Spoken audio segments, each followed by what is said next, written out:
बिस्मिल्लाहिर्रहमानिर्रहीम। जनाब, ये अवामी पाकिस्तान है। मैं मंजूर आज़ाद बोल रहा हूँ। आज हम बात करेंगे कि इमरान खान की सियासत नंगी हो गई।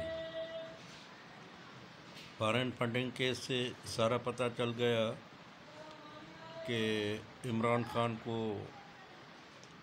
फॉरेन फंडिंग से ही एक उसकी पार्टी को बनाया गया और ये 2018 की इलेक्शन तक जो खेल खेला गया वो इस फॉरेन फंडिंग से सारा ज़ाहिर हो गया है। उसकी पार्टी की जो है वो सारी स्ट्रक्चर और उस पार्टी का सारा बनना किस तरह हुआ, किस तरह पैसे की भरमार की गई, किस तरह उसके जलसे करा के उसको नुमाया किया गया। अब ये किससे ढकी छुपी बात नहीं रही, क्योंकि बाहर के मुल्कों से जो अरबों खरबों रुपया है उससे इन लोगों ने बहुत बड़ा मीडिया कैंपेन चलाया, सहाफ़ियों को ख़रीदा, सोशल मीडिया में बड़े बड़े वो बनाकर अपने टाउट बनाकर वो अपनी पब्लिसिटी करते रहे और उन्हीं पैसों से बड़े बड़े जलसे करके आवाम को जो है वो बेवकूफ़ बनाते रहे और अपनी मकबूलियत दिखाते रहे। तो इस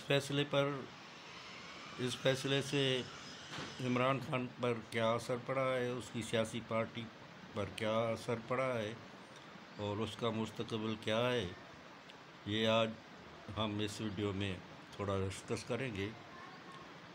तो जनाब, सबसे पहले तो साबित हो गया कि इमरान खान आर्टिकल 62 और 63 की तहत नाअहल है और नाअहल होगा, क्योंकि उसने पार्टी फंडिंग के बहुत सारे जो है वो पैसे छुपाए, अपने डिक्लेरेशन में ज़ाहिर नहीं किए।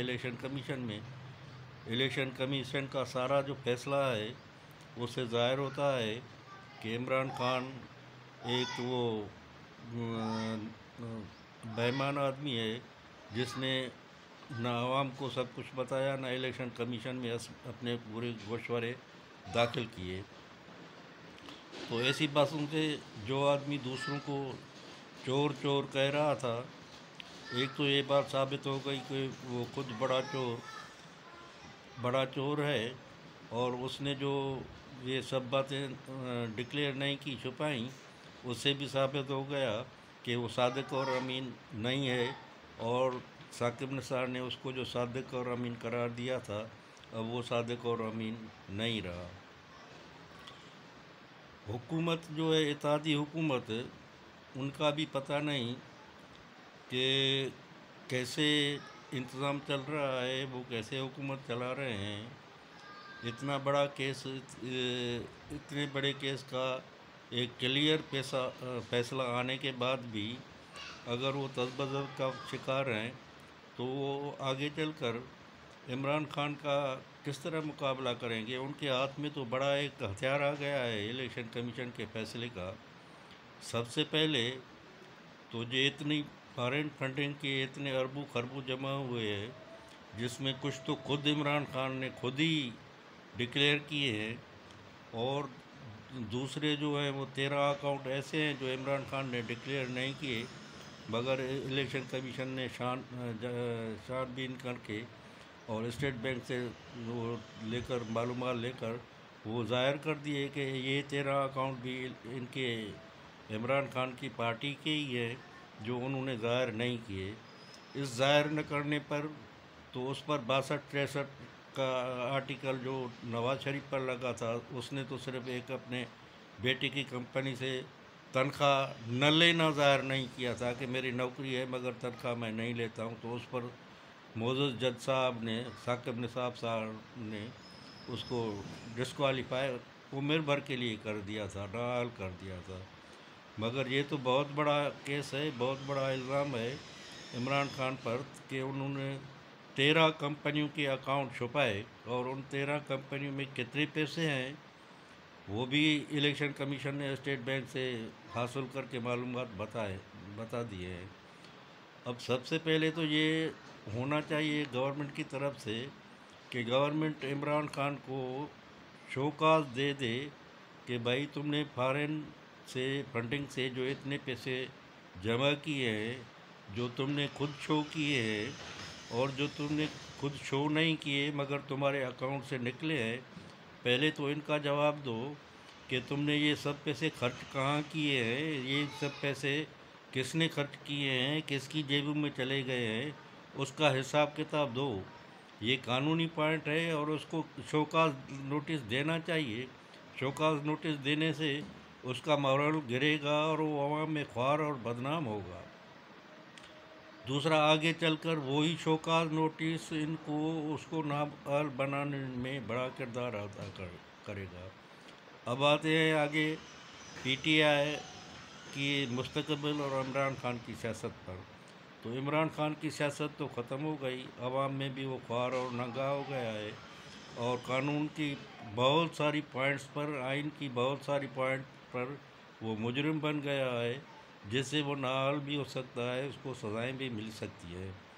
बाकी रहा उसकी पार्टी का मुस्तकबिल, तो उसकी पार्टी को हुकूमत चाहती है कि रेफरेंस करके दाखिल करके उसकी पार्टी को बंदिश लगाई जाए। तो ऐसा काम भुट्टो ने भी 74 में किया था, वली खान की पार्टी पर बैन लगाकर उसकी पार्टी को बंदिश कर दिया था और उसको गद्दार डिक्लेयर किया था, मगर वो कामयाब नहीं गया।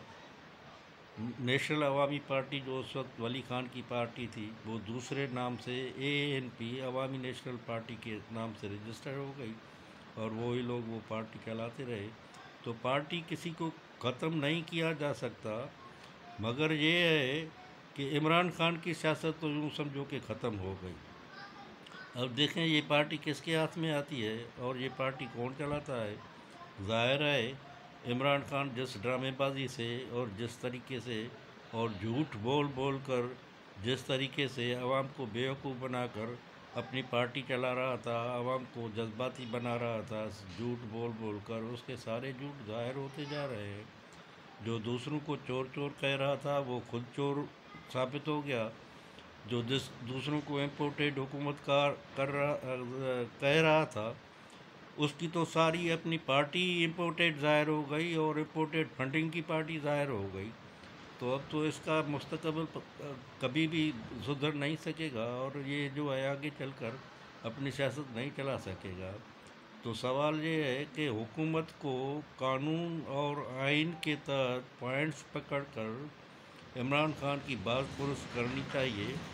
बहुत सारे क्लियर पॉइंट्स हैं, बहुत सारी आइनी ऑप्शंस हैं जिस पर इमरान खान को पकड़ा जा सकता है।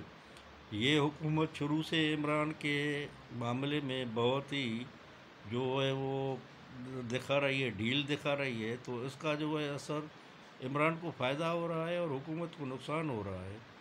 तो अच्छा है, ये कोई किसी के तसब या नफ़रत की बात नहीं है, मगर कानून और आइन की बात है कि एक शख्स और एक पार्टी आइन की नज़र में मुजरिम बन गई है, आइन की नज़र में उसने गलत काम किए हैं, आइन की नज़र में उसने गैर कानूनी और गैर आइनी काम किए हैं। तो इस हुकूमत का फ़र्ज़ है कि सख्ती से उस पार्टी को और उसके लीडर इमरान खान को कानूनी और आइनी तौर पर पकड़े, उसको हवाई बातों से सियासत से आउट करने की कोशिश मत करें। कानूनी और आइनी तौर पर उसके ख़िलाफ़ इतना शिकंजा खड़ा कर दे।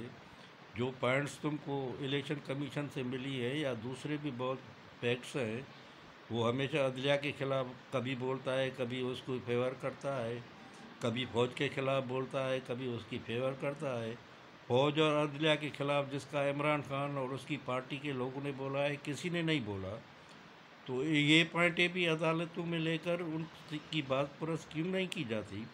अदालतें दूसरों लोगों को तो थोड़ी थोड़ी बात कर तौहीन अदालत का नोटिस देते हैं।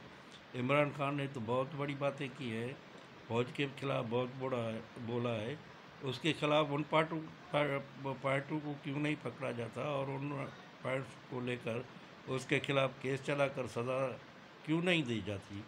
मगर ये सब काम और ये सब का बातें आइनी और कानूनी तौर पर होनी चाहिए, जिसका बहुत बड़ा जवाब इमरान ने पैदा कर दिया है, खुद ही पैदा कर दिया है और इन सब बातों से वो न सिर्फ नाअहल होगा, उम्र भर के लिए नवाज शरीफ की तरह नाअहल हो जाएगा। अब कुदरत का भी इंतकाम है, इन लोगों ने झूठी तरीके से नवाज शरीफ को नाअहल करार देकर उसको वज़ारत उज़्मा से उतार दिया और उम्र भर पर उस पर बैन लगा दी।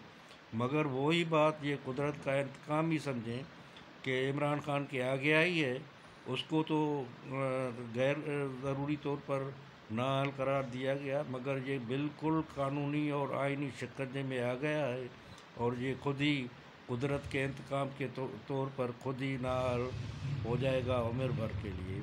और इसके अलावा कुछ पॉइंट्स और कुछ केस ऐसे भी हैं जिसमें इसको सज़ा भी आ सकती है। तो ये सारे काम कानूनी और आइनी तरीके से होने चाहिए। और हुकूमत, मुझे तो ये समझ में बात नहीं आती, हुकूमत के सारे वज़ीर और ख़ुद वज़ीर आज़म बयान देते हैं कि ऐसा होना चाहिए, ऐसा होना चाहिए, ऐसा हमारे साथ हुआ दूसरा। अरे भाई, तुम हुकूमत में होते हो, जो किसको आकर ये बातें बताते हो कि होना चाहिए, ऐसा नहीं होना चाहिए। तुम हुकूमत में हो, तुमको पावर है, तुम काम करो ना। ये किसको दुहाइयाँ देते हो कि ऐसा होना चाहिए, ऐसा नहीं होना चाहिए। तो मेरा शुरू से ही ये उसूल और मेरा शुरू से ही ये अर्ज़ रहा है कि जब तक इस मुल्क में कानून और आइन की बालादस्ती नहीं होगी, हर बात कानून और आइन के तौर पर और उसके मातहत न चलेगी, तो ये न मुल्क सही तरीके से चल सकेगा, न इस मुल्क की सियासत सही तौर पर चल सकेगी और न ये मुल्क तरक्की कर सकेगा। तो हमारी गुजारिश है कि इमरान खान के ख़िलाफ़ जितने एविडेंस आ गए हैं, इलेक्शन कमीशन में बहुत सारे पॉइंट्स हैं, उनको पकड़कर उनके ख़िलाफ़ कानून और आइन के तहत जो है वो केस चलाए जाए, कानून और आइन के तहत उसकी पकड़ की जाए और उसको नाअहल बनाया जाए, या जो कुछ भी कानून और आइन कहता है वही किया जाए। बाकी ये जो है हुकूमती इत्तेहादी पार्टियों के सिर्फ बयानात और सिर्फ उछल कूद से है, जो कोई भी काम नहीं बनेगा और उससे कोई भी नतीजा नहीं निकलेगा। आप लोगों की बड़ी मेहरबानी। हम जो भी बात करते हैं कानून और आइन की बालादस्ती के लिए करते हैं। अगर आपको हमारी वीडियोस पसंद हैं तो हमारे चैनल को सब्सक्राइब भी कर दें और वीडियो को भी लाइक कर दें। बहुत बड़ी मेहरबानी।